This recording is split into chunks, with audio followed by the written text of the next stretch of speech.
Hey everybody, thanks for coming to Huddle today. We got a little bit of a light crowd, so as usual, if you have any questions, concerns, comments, you don't need to wait for the appropriate time. You can raise your hand and put it in the chat whenever. We've got a variety of subjects to discuss today. We're going to talk about fraud. We're going to talk about sellers canceling, settlement, closing cost, and if we have time, we're going to talk about business plans and refreshing your business plans because we're almost to the halfway point of this year and it seems like an appropriate time to discuss that. So, as usual, most of the subject matter comes from my interactions with agents, and usually it's not the exact interaction, but it does spur a lot of thought and spur some comment and maybe a lesson or two out of this. So, hey, let's talk about this one came up because a seller in our office just decided that, hey, I think I should just be able to cancel. Feel free to unmute yourself or throw it in the chat. Can a seller just cancel? And if so, how can they just cancel? Can a seller cancel? And if so, how do they do it? Oh no, phone. You're not getting away with that. The answer, oh, hold on. Sorry, my chat went away. Scott says, yes, they just send notice of cancellation. Good answer, Scott. The answer is yes. Can a seller cancel a purchase contract? They can absolutely cancel a purchase contract. Now, the follow-up question should be obvious. Are there consequences for a seller canceling a contract? And if so, what are those consequences?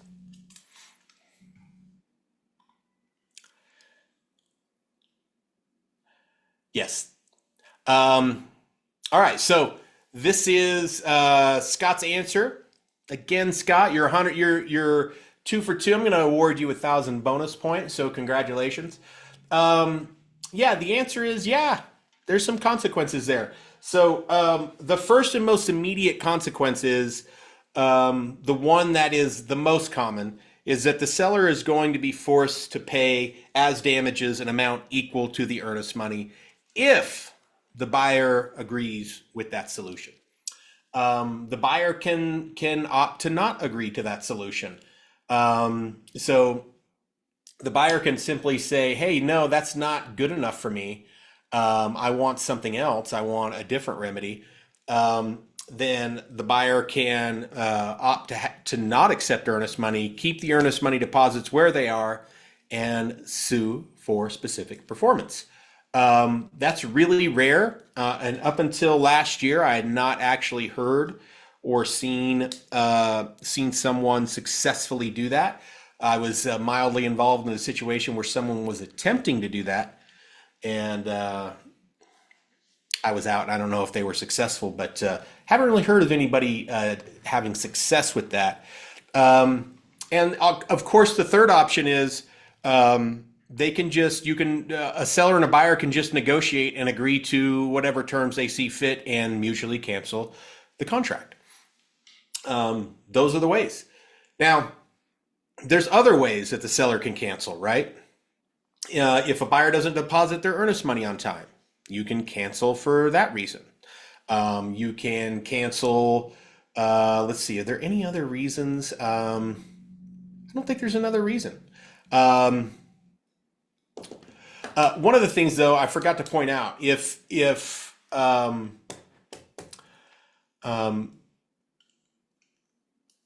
a buyer is going to sue, oh no, I did point that out. If a buyer is going to sue them, they have to leave the earnest money in escrow in order to do those things. So let's quickly read, though. I do have seller default up here.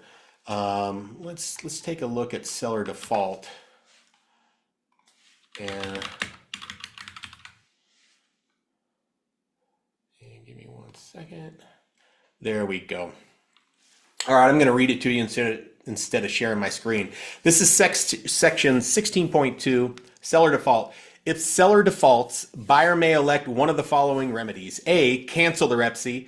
And in addition to the return of the earnest money deposit or deposits, if applicable, buyer may elect to accept from seller as liquidated damages a sum equal to the earnest money deposit or deposits, if applicable, or B, maintain the earnest money deposit or deposits, if applicable, in trust and sue seller to specifically enforce the REPC. Or C, accept a return of the earnest money deposits or deposits if applicable and pursue other remedies available at law. If buyer elects to accept liquidated damages, seller agrees to pay the liquidated damages to buyer upon return. So if you are faced with this situation, make sure you're in contact with your broker. And you can always discuss this situation without having consequences, right? You can have call the other agent over the phone and go, hey, my seller wants to cancel for these reasons. I'm sure your buyer isn't happy about this. Would your buyer accept this as a solution or this as damages? And of course, if we represent the seller who wants to cancel, our goal is to minimize the damages or try to talk our way out of it using whatever leverage we could possibly have. But yeah, you can negotiate whatever terms you want to come to. But if they can't come to terms, then the REPC is going to take shape. Any questions on seller default? All right, now some of you on this call may recognize this situation, but it is a very interesting and unique situation. So we're going to talk about it. What do we do when we're negotiating and we are not under contract? And the last addendum sent to us is a rejection. What do you do? What do you do, Sherry? You just raised your hand. What do you do when Well, that that was happens? me. That was me. We were in the woods, like or weeds, like you said. Had a offer for my buyers to purchase. The selling agent is overseas, so the communication was really difficult, and no fault of anybody. It's just time zones and continents.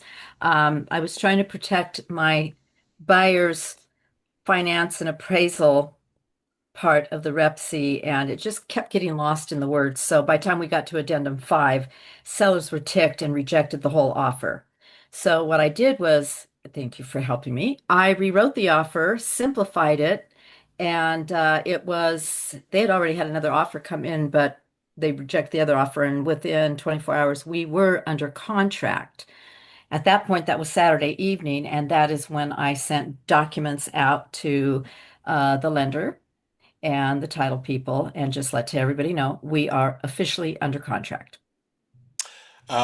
Yeah, in Sherry's instance, I think there were definitely a lot of a lot of conflicting language in those addendums, as you would expect.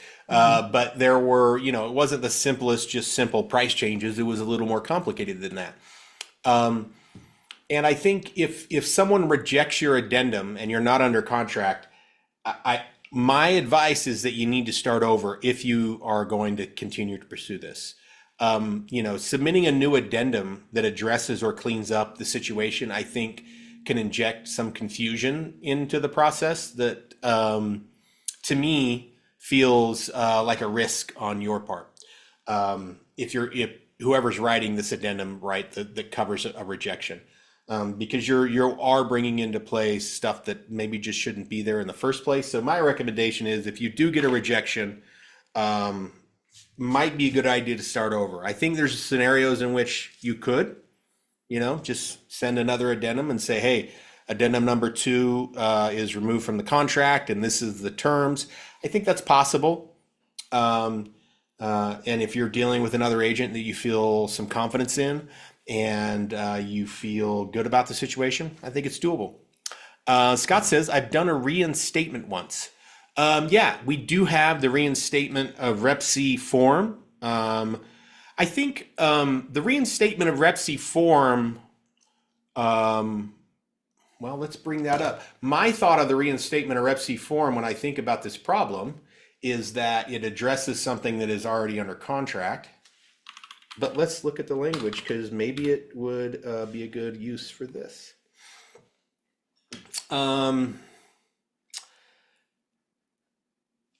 It was canceled. Yeah, the reinstatement form is a really great form that addresses the cancellation of something that's under contract. It says acknowledgement of prior cancellation, so that wouldn't That wouldn't work in this scenario. Um, and reinstate, and then it has language about reinstating the REPC, and I don't think that would, because we could just simply theoretically copy and paste language from another addendum to continue the negotiation. Yeah, I think my guess is that you could create a very simple REPC that would just, excuse me, you could create a simple REPC that says, hey, acknowledge the prior addendum that was rejected, eliminate it from the contract, and restate some terms that maybe you've agreed to verbally. I think that's possible. I just wouldn't recommend it. So if you do get the rejected addendum, call your broker and try to figure out a good solution. Remember, the whole goal of these contracts is to get everybody on the same page and moving forward, understanding the same terms. And so the rejected REPC, I think, can throw throw a wrench into that goal. All right, this was also we have another scenario that came through this week that was kind of interesting. Let me throw a scenario to you. What do you do if there are, let me bring up my purchase contract here. What do you do if there are, let's say someone is writing a contract and they did not put any date into paragraph 24? What is the first thing that you're going to do if they don't put a date into paragraph 24C, which is the finance and appraisal deadline? We'll just say that's the contingency they didn't put a date on. What should be your next step? Call the agent. I'm going to recommend something else. Okay. You can, but it should. I think there's a couple things you should do. The simplest is, have they checked the boxes that correspond to these contingencies? Because, right, paragraph 24C references the finance and appraisal deadline. Well, that's the finance contingency and the appraisal contingency, right? So those, the appraisal condition is 8.2. So if there's no date on there and you go to section 8.2 of the REPC and they have checked this buyer's obligation to purchase this property is conditioned upon appraising, and they also checked 8.3 in the affirmative, which is financing is required, but there is no date. What is the date of the contingency? That's the question. So there's no date in 24C, but 8.2 and 8.3 have been checked in the affirmative that those are both required. What's the date of the finance and appraisal? Because they have one, right? They have a finance and appraisal condition on this purchase contract. In your opinion, what is the date? Scott says settlement. What say you? Sherry also says settlement. I'm going to go ahead and agree with Scott on this one. There is no deadline. There's no deadline. There's just a condition. So they're essentially saying, the contract is essentially saying, hey, I do have these conditions. You're agreeing to them, and there's no timeline. I have until settlement. That's when I have these two. So be aware that when you see, because we did have one come through this week that there was no condition, but the agent was trying to be aggressive on their offer because there was other points of their offer that was fairly weak. They have it subject to sale. And so in order to entice the seller to accept that offer, they chose to waive the appraisal and financing condition. And they made sure to mark NA. There's no date there. If you have some conflict, that's something you need to clean up. Okay. If you see no date, but those are checked in the affirmative, you need to handle that. That's not something you accept. If you do see a date and they're not checked in the affirmative, also clean that up, right? Don't let those go unchecked, and make sure that you clean those up in addenda. Say 8.2 appraisal condition is not, or appraisal is not conditioned upon purchasing the purchase price. That makes sense? All right, any questions regarding that situation? Oh, and also one more question to the crowd. Because this was a question by an agent, not at our company, but an agent from another company, who had the impression that because they were paying cash for the property, but they did not have their cash in hand, and they had to sell their house, do they need to check 2.2? Which is 2.2, by the way, is the sale of buyer's property. Buyer's ability to purchase this property to obtain the loan referenced in section 2.1 above and or any portion of the CAF referenced in section 2.1 above is or is not conditioned upon the sale of real estate owned by the buyer. If checked in the affirmative, the terms of the attached subject to sale, I keep putting an S or H in there, the subject to sale buyer's property addendum apply. So let's say that they have a house to sell. The house is worth $500,000 and they're buying a $300,000 condo somewhere, but they need to sell that house to buy the condo. Do they need to check 2.2? They're not getting a loan. Do they need to check 2.2? Sherry says you need proof of funds. Fair enough. But do you need to check paragraph 2.2 is the question.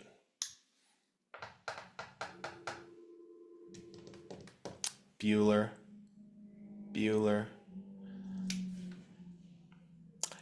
All right, Sherry, that's 1,000 bonus points. Yes, the answer is absolutely yes.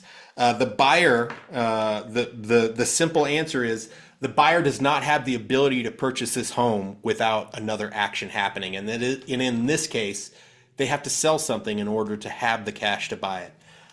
So absolutely, you have to, regardless of where the money is coming from, if they do not have it in a bank account ready to send to the title company today, they need to check 2.2 and then attach the appropriate document, the appropriate addendum, the subject to sell addendum. All righty. All right. This is another subject that I keep seeing in multiple contracts. Many, not as many of our agents are doing it, but a lot of other agents are doing it. And this is in regards to closing cost language. So I think we handle clothing. Let's go back to Scott. Scott says the deal was reinstated, canceled because the buyer lied and didn't have the cash. Are you asking the question or are you making a statement? I don't know. No, that's exactly what really happened. It was a cash deal in Park City, and I made the mistake of giving the Sotheby's agent at the time the benefit of the doubt because she told me they're good friends with the Larsons. So I figured she knew what she was doing. And they needed to sell a company actually, but never said that and canceled the last day of due diligence.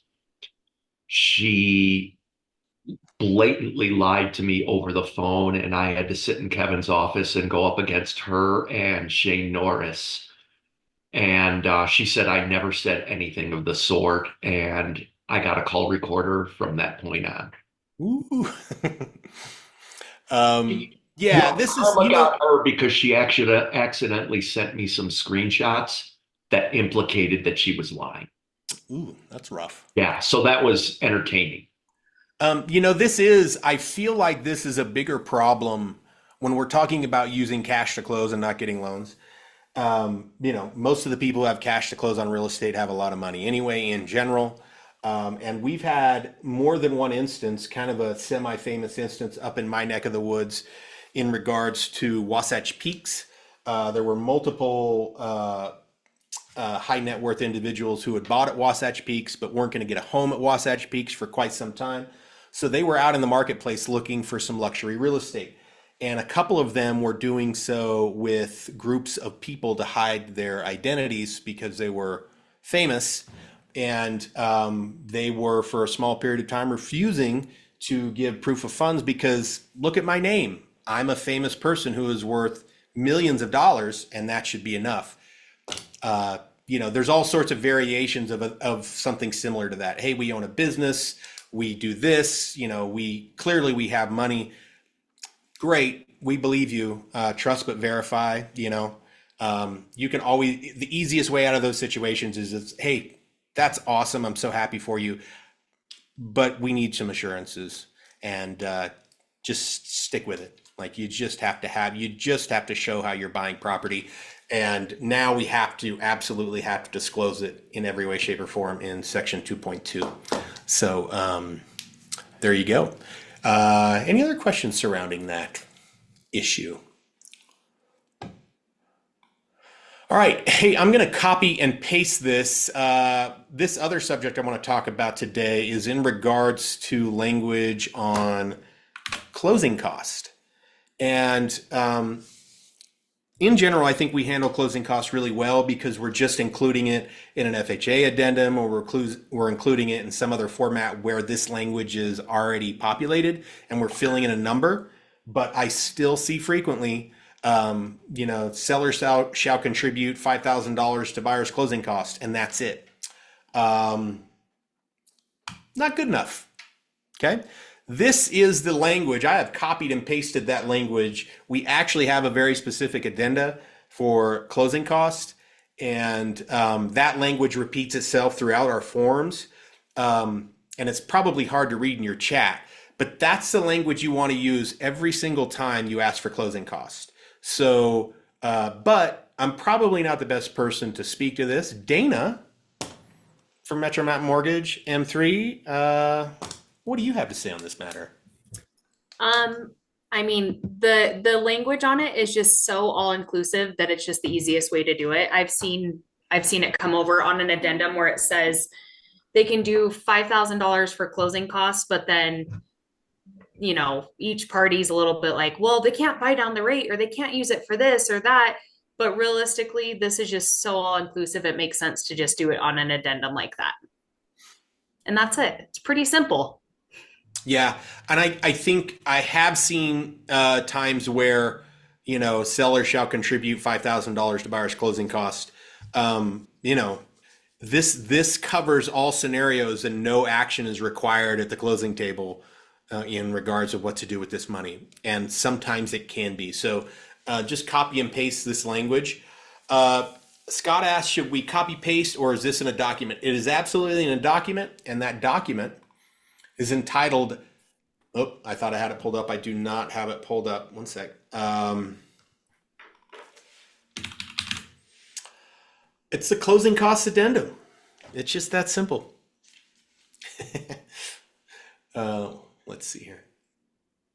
Yeah, it's a closing costs addendum, and that's it. But we've created, I think the whole point is they've created that addendum just to have a place to kind of store that language. So yeah, you could actually just copy that and leave it in a note on your phone and for future reference. But it's also the closing costs addendum in .loop. There you go. It's that easy. And by the way, when we talk about copying and pasting, if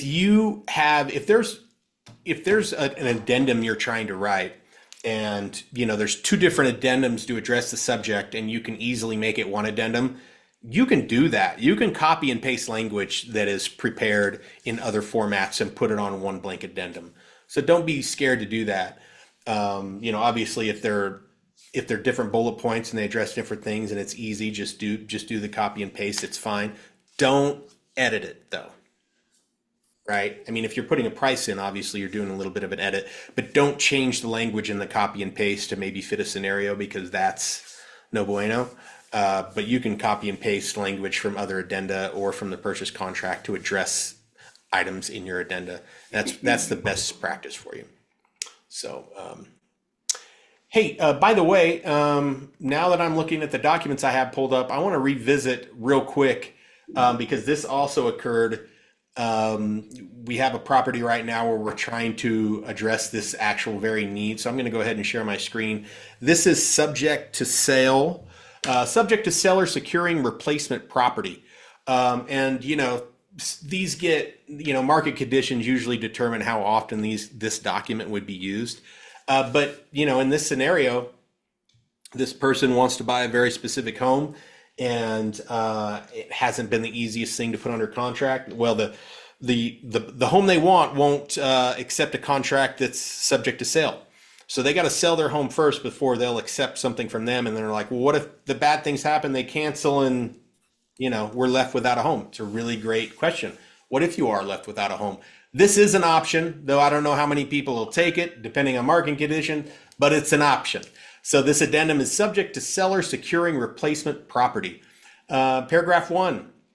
Paragraph 1A, subject to seller securing replacement property. Seller's obligation to sell the property is conditioned upon the subject to seller securing replacement property condition. Upon seller entering into a purchase or lease of replacement property and being satisfied with the replacement property's physical condition, appraised value, and or financing condition on the replacement deadline. So you're going to put that deadline is sort of your drop dead point for this addendum. This subject to seller securing replacement property. Okay, it's another condition that you're throwing on there, very similar to a due diligence condition or finance and appraisal condition. This is a securing replacement property condition. So you put a date on there that you think would fit.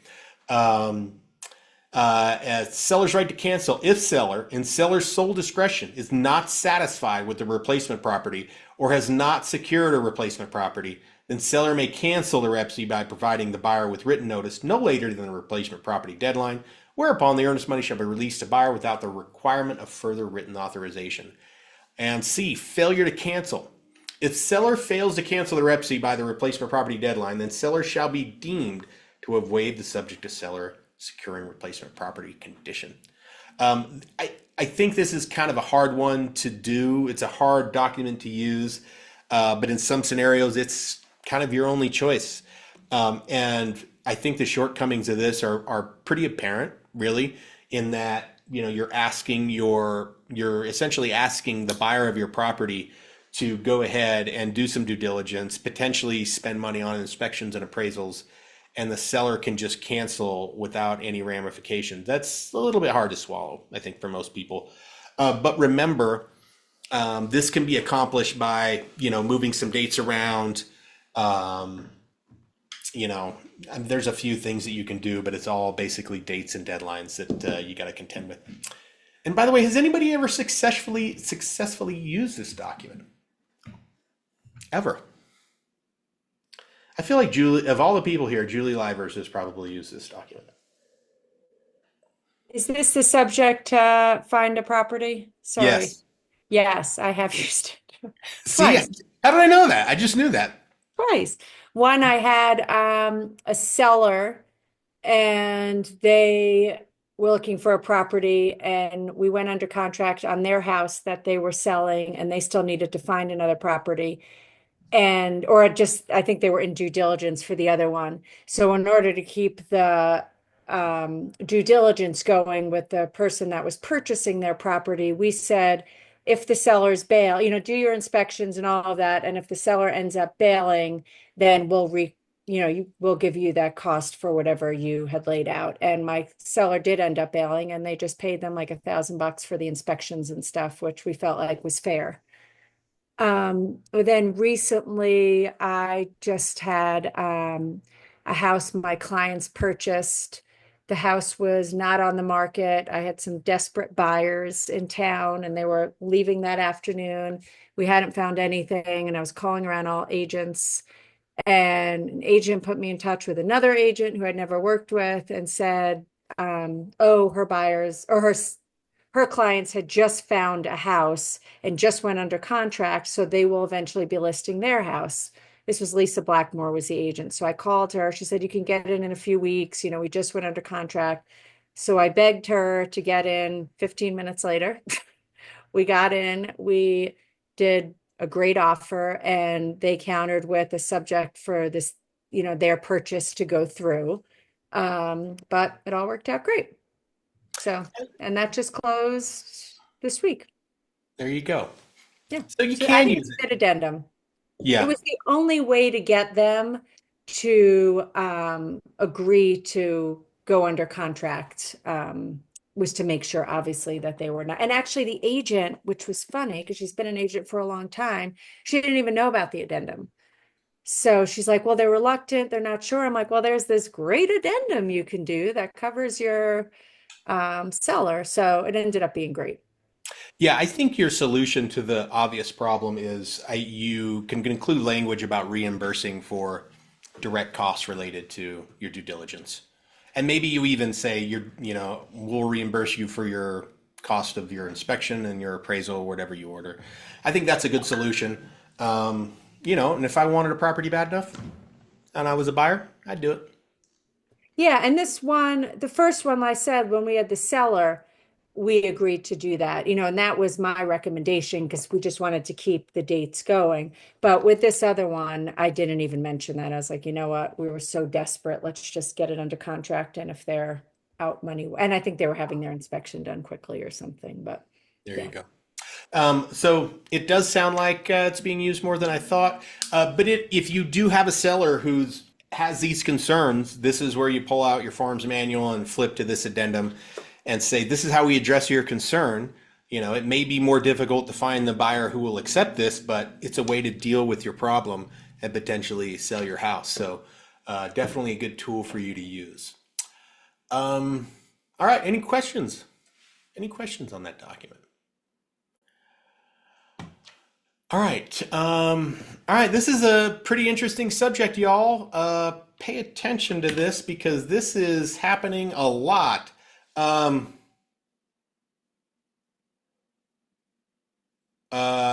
Julie says, sort the form is in dot loop, see above. Scott, I was referring to Scott was asking you about putting that copy and pasting that language for Oh, so I okay. was saying, Scott, the form's in dot loop and Okay, there we go. referring to above, but yeah. All right. So we are going to talk about fraud. And it's really interesting because I was going to talk about this subject because it happened in my office. And by the way, in the last, not 18 months, probably 14 to 15 months, I have had just in my office 2 incidents of fraud. One was successful to no fault of our own. The second one was unsuccessful because we caught it in time. But as I was preparing for this meeting, hold on, I'm trying to paste this in here. Be on the lookout. Trying to get rid of some. Oh, hold on. Maybe it's saying it's too many. Be on the lookout. Yeah, let me get rid of that. That's not enough. Get rid of that. Oh, there we go. All right, here comes the paste. So this has to do with people impersonating sellers. The first instance in my office, someone impersonated a seller, and it's almost, by the way, it's almost always on land because land is usually the most likely to be unencumbered, and that's the target. So this stuff is happening a lot. And oh, by the way, if you read through this, not only did the agent in our office experience this, we stopped it in time, but the other agent who is mentioned in this is Heidi Ingham. Okay. So this actually comes directly from the Park City MLS. It was an email I received, I think today, and I don't know when I received it, but I'm preparing for this meeting and I happened to see this and I wasn't aware of this happening to Heidi. So I'll read it real quick. On the 10th of May, posting a list. Oh man. The person used the alias of the homeowner Adam Gottlieb, who lives in Willamette, Illinois, and was calling from this area, from this very specific area code. He wanted to sell his vacant lot on 8950 Promontory Ranch Road. Heidi Ingham at Berkshire and Linda Hurd at EXP both talked to the impersonator. Linda went further and called the real Adam Gottlieb, who confirmed he's not the person and is not selling his lot. Our thanks to Linda and Heidi for reporting our latest fraudster. Who will be added to our 210 list shortly. I don't actually know what that is, but apparently if you're in PCMLS, you do know what that is. This is becoming more and more common. This situation was very similar to ours. The seller in our case, you could almost see the lot from our office. It's very close. And in fact, people in our office knew the name of the seller. And the impersonator even had enough details to that they gave our agent, just in casual conversation over the phone, they gave them details that were actually pretty relevant to the real person. Our agent talked to all the neighbors about the property. All the neighbors gave non-conflicting information as she moved about this plan, posted on the MLS. We got a buyer. We're under contract. And fortunately, the title company, during doing their research, found a discrepancy in contact information that we hadn't found and tracked down the real person. And so nothing closed, no money changed hands, and we escaped from this problem. So, this is a really, really good lesson for us that, especially when you're dealing with land and you're dealing with people who aren't in this state, you have to turn these over to your title company, have your title company start doing some research and trying to make contact, because I think title companies as well are hypersensitive to this fraud that's going on. And so they're not taking any contact information for granted. They're doing some extra research and making sure they're talking and communicating to the right people, and those right people are verifying who they are.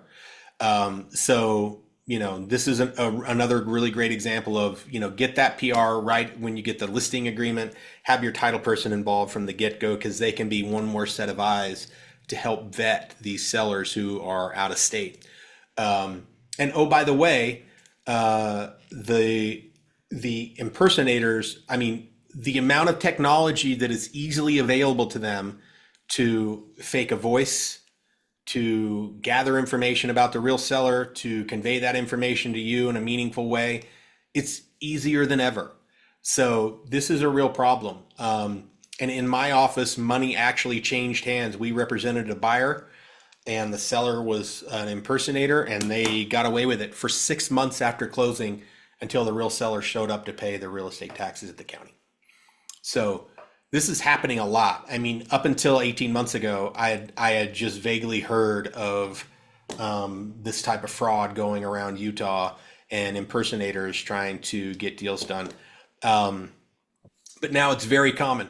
The other way to protect yourself, this is like add one more thing to the thing that we have to be paranoid about, but getting the right buyer and verifying who they are is part of that.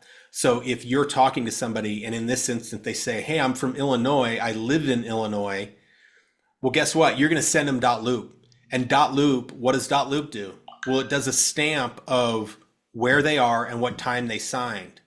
So if you get your .loop back with some weird time, like it's not an hour behind or max a couple hours ahead in this country, but you send it at 5 o'clock, but somehow they signed immediately and it was 10 o'clock at night, that's an alert for you. Like you should think about that. The one thing that we didn't catch because it's in the .loop signature for our transaction was the person signed from Africa, a time zone in Africa. But we didn't catch that till later. Julie, what do you got for us? So I am a huge proponent of forewarn, and I think anyone that does not have forewarn is absolutely nuts. If you're a member of the Park City Board, it's free, but otherwise I think it's like 20 or 30 bucks a month. Whenever anyone calls me, they're not in my contacts, I look up their number on forewarn. It will give you every address they've had. It will give you every alias they've had. The problem, it would have never gotten that far. Yeah, but remember, I totally agree with you 100%. And I encourage everybody to use that app because it's very, very useful. But remember, the same people who are scamming us are using that app. So when we're talking about verifying information, part of, I think, what happened in our scenario was that because there were some medical issues going on that were actually real in some degree. Like there was some medical issue. It may have been in the past, but they were still referencing those things in their conversations. So they're gathering a very impressive amount of information about individuals in order to pull off these scams. But that is the perfect, I feel like we as a company even need to come up with, some guidelines for vetting people that you don't know, because it just feels like it's getting a little bit out of hand about how advanced this is getting. And I think the step one is something like forewarn that Julie mentioned. Because that's such an easy, quick way to go, well, hey, your phone numbers don't match, your phone numbers don't match and this doesn't match. And by the way, can you verify a couple of addresses for me? so I can confirm who you are. And I have a feeling that Joe Lowry has some input on this. Just a quick note on that. I mean, keep in mind the other big tell on apps like Forewarn and Real Safe Agent and all these other things that are out there. If there is no data attached to the phone number, that is probably the most formidable sign that this is a scam, right? So they go to WhatsApp, they put in a area code. We've seen them at 385-435-801. We've seen all the Utah zip codes, right? It doesn't cost them anything. They go sign up for a WhatsApp account, get a local number. They start using that as their thing. You type that WhatsApp number into Forewarn or anything else. There's no data. Why? Because it's been created recently and they're out using that number to do all kinds of scams. So fully agree, Mike. Forewarn, Real Safe Agent, any of those tools that all the MLSs in the state offer, they're great. Just check them. Just do it. See what comes up. Right. See what happens and comes out. But if there's nothing, and if you're getting a lead or a website generation or a text that says contact me on my WhatsApp number or contact me on this phone number, and you try to plug it in, there's no data. That is one of the more prominent signs that's definitely a scammer who's looking to grab information. Yeah, yeah. That no data on the phone number. I mean, before, for the past 5 years, I've just been going to Google and putting phone numbers in when I get phone calls to me, and I mean, because we're real estate agents and our phone numbers are all over the web, we get tons of bullshit. We get tons of calls. We get tons of calls, and so luckily for me, I'm not actively selling, so I can just I'm not answering that. If it's important, they'll leave me a message. But if you're actively selling, people call on signs that you don't know. People are trying to get in contact with you because you're advertising. So that's a big problem. Scott says, I use it every day. I would mandate a Zoom meeting if we cannot meet in person, although that has been faked with AI. I don't think any single way to verify these people is foolproof, but by doing multiple, I think that's where you'll catch them. I mean, to pull off the perfect scam like this and fake the AI and Zoom, fake the phone number, fake I think it's very difficult. You can fake a few things and maybe get it through, but I don't think you can fake them all. But that's the problem for us, is that we have to have a comprehensive vetting system for the fakery. Yeah, I'm a big fan of that suggestion as well. I tell everybody, no closing if you're not knee to knee. Like you got to have visual back and forth on a lot of that kind of stuff. It's the safest way to do it. Obviously, that's not possible 100% of the time, but it's one of those things where we've only had, I mean, in the amount of attempts of inserting scammers inserting at transfer of funds or on earnest money transfers or any of those types of things, we've only had one that actually got through. The one was we had the people in our brokerage and the client had both done hey, everybody signed, we're good, and then not talk to each other for 5 days. So it was almost a week before we were even notified that something might be weird, right? By that time, we had found where the insertion point came. It came from instead of the BHHS Utah email, it had gone out to a Gmail address and then forwarded back. So it got in the wild, and that's where the attack happened. And this is the kind of thing where you understand scammers are not looking to be complex. They're trying to get the easiest dollars possible. So for every WhatsApp scam they're running, or sending you a form fill off your website or any of that, they're doing that to 50 other agents at the same time, right? And they're just looking for who didn't check, who didn't try just the forewarn, or Mike, like you're saying, just Google the phone number or some minor stuff. A lot of the issues that are happening, the data that's being collected on the individuals to impersonate them is happening through social media. And so is your page public? Is your client's page public? Not because you're going to make a recommendation, but you're going to say, hey, I got to be a little more careful here, because everything from the name of their spouse and their children to the name of their dog is out on public social media, right? And so those are the things where it just gives you another thing going, okay, there's a lot of data for someone to mine to pull off a scam here. And that, to reinforce what Scott was saying, that leads you more towards, hey, in this particular case, I think it's really important we meet face to face, or we do something that we can get some real time interaction going back and forth. And that AI, we've all seen really good AI. It still kind of looks like the skit from the Conan O'Brien show where they put the mouth, or who was that? Whatever, the late night guy, they just put the lips over somebody. Yeah. It's still not quite there. But at the same time, they're looking for easy hits, guys. They're looking for easy hits. And so if you just, run the number through forewarn, do a couple of these quick checks at the beginning, and then if you ask them a question, say, hey, just verifying identity here, can you send me a couple of the properties you've lived in the past? Or so, a real innocuous type question like that, they won't reply. And then what you've done is you've defeated I cast a wide net and I'm looking for someone to take it, right? And so you be the one that asks 2 or 3 questions and just does a couple of other things, all of course with your amazing, charming personalities, right? We're not talking about sitting someone down for like a police style interview. Do it the way it is and explain why. Say, the art industry is really, really high target for fraud, and we'd like to do this just to ensure that your experience is the best possible, and we can have all these things move forward without questions that can linger on with that, and they'll get it because you're helping them, right? You're doing the protection side. Yeah.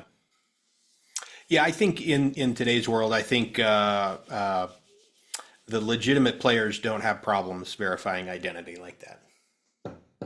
Yeah, my brother used to always say, if a thief is walking through a parking lot, my brother was a police chief, and so he's always like, if a thief is walking through a parking lot, they will always try the door handle, and so if you leave your bag or whatever in your car and your car's unlocked, they're going to do that. So the idea that somebody breaking your window and grabbing your bag, of course that can happen, but majority of crimes are crimes of opportunity, and so they're just walking by and they're just kind of looking at stuff, and many of them are stopped or startled by anything with that is a little more difficult than, hey, doors locked, windows are rolled up. Like I'm just going to move to the next vehicle because it's a numbers game. I'm going to go out and I'm going to pull the rear door handle on 12 cars. If one of those 12s is open, that's the one I'm going to go in and, grab a backpack or something. All right. Very good. All right. Does anybody have any questions on that or comments or story time they'd like to share? All righty. Moving on, in the chat, Dana has put some information regarding the FHA-VA amendatory clause that we spoke about a few huddles ago. And I think the specific question was, can a VA or FHA buyer get their earnest money back, at all times because of the FHA amendatory clause? And the answer is, if it doesn't appraise, then yes, that's true. Otherwise, they forfeit their earnest money. But Dana put in the chat, I'll read it for everybody in case you're driving or otherwise. 1, the appraised value is noted by the lender and VA with a notice of value. 2, the veteran buyer and the seller must have the VA amendatory clause signed. 3, the veteran or active duty military buyer can sign an additional addendum agreeing to pay over the notice of value. That was really what I was just clarifying, because okay. I wasn't totally sure on that. But yes, I got clarification from the VA directly that they can totally sign an addendum past the FHA VA addendum that says we're waiving our right on that. We're good to go with paying over. So even before the appraisal is done, they can agree to waive that issue. Okay. And the last one I think is kind of interesting too, though. The VA does not allow the veteran to use gift funds to pay for an appraisal gap. Super weird, but it is one of their rules, and they're like the least picky. However, if they already had a down payment or something else, we would just say that money is going to this. The rest is a gift going to the loan. So you can still kind of move it around, but as long as you verified where the funds are coming from. Yeah, if they had no money whatsoever and they said, yeah, we're good with paying over, they can't get it gifted. So okay, bummer. That's all. Just a random update for you that I just thought of. So. No, thank you. Those things are always valuable because there's always some vague understanding about those issues going around. So it is 1:53, and my next subject matter will definitely take more than 7 minutes. So I'm going to go ahead and call it a broker huddle day, unless anybody has some subject matter they would like to bring up and discuss and present to I the have a doozy I would like to bring up. Oh Discovered man, yesterday. swing away, Scott. This is just an example of the disgust I have with our overall industry, and it takes two to tango. So I saw an ad in Facebook yesterday. It was on a seller finance page, and a person was offering to assign a property. Usually they don't give the address in the ad, you have to DM them, but this guy did. In fact, I'll see if I can find it. I can even share it while I'm talking. Anyway, as I often do, I looked on the MLS, and sure enough, it was under contract. So what did I do? I called the listing agent, and she had no idea. So this agent, by the way, and I didn't know that because he didn't disclose agency or brokerage, had it, he was assigning it. There, not only was there nothing in the contract requesting this, okay? I said to her, she's like, let me check. I've got a few offers recently on it. Let me see if there, I said, there would be a separate addendum. It can't be in the rep sheet. She says, oh, he didn't write up a rep sheet. He used his own contract. Ugh. I have nothing more to say about that other than those are two people that should not be licensed, period. The guy should be in jail, and the listing agent is already actionable, in my opinion. To accept a individual contract from a random agent and think that that's okay. Yeah, random agents shouldn't be submitting. I mean, if you're licensed, even if you're licensed and buying personal real estate in the state of Utah, you have to use the real estate purchase contract approved by the state. And I don't know what the penalty is for not, but I'm pretty sure it's very severe. Hey, by the way, Scott, you may enjoy this, and I need to look it up because I don't know where I saw it or heard it. It may even been in the last newsletter, and they talked about this is the division of real estate, the complaint system. They are no longer handling complaints by first in or first in first out kind of a situation. They're handling them by severity. And so, because they only have so many investigators and they have a backlog and they churn through 400 complaints a year.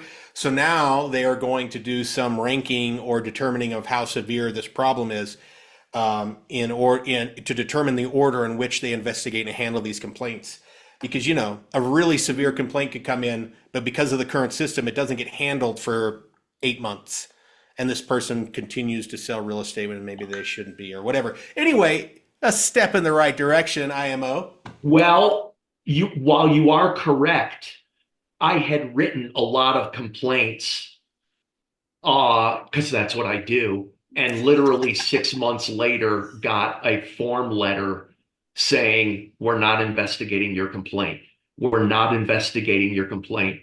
I called Van Cake. I said, if you send me one more of those, I'm going to come down and pound you because I can't read it anymore. It makes me sick. So basically, you can break the minor rules all day long and no one cares and no one will do anything about it. There is no recourse, zero. So fix it before it turns ugly.